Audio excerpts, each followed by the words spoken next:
Christian music editing ప్రేక్షకులకు శుభవందనాలు తెలియజేస్తున్నాం. శతాధిపతిని గూర్చిన కొన్ని మాటలు పరిశుద్ధ బైబిల్ గ్రంథంలో నుంచి మనం చూద్దాం. శతాధిపతికి ఎంతో ఇష్టమైన దాసుడు తీవ్ర రోగముతో బాధపడుతున్నాడు. ఆ దాసుడు చావు అంచున ఉన్నాడు. అప్పుడు శతాధిపతి యేసును గూర్చి విన్నాడు. దాసుడు స్వస్థత పరచవలనని యూద పెద్దలను యేసు దగ్గరికి పంపాడు. ఈ శతాధిపతి మంచివాడని యేసు ప్రభువును వేడుకొన్నారు. నీవు నా ఇంటిలోనికి వచ్చుటకు నేను పాత్రుడను కాను. ఆ క్షణములోనే శతాధిపతి దాసుడు పూర్తిగా స్వస్థతపరచబడ్డాడు.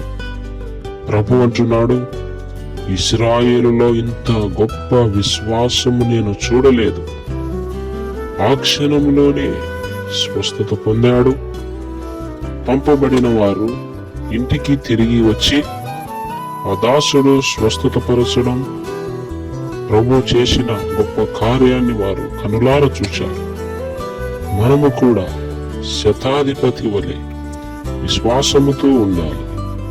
అనారోగ్యం వచ్చినప్పుడు, వేదన కలిగినప్పుడు, బాధ కలిగినప్పుడు ప్రభువుని వేడుకోవాలి. విశ్వాసముతో ప్రార్థన చేయాలి.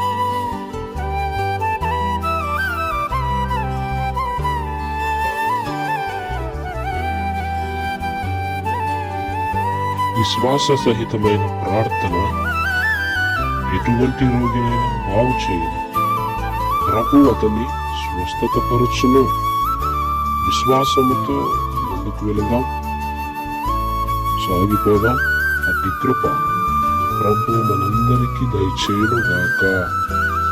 ఆమేన్.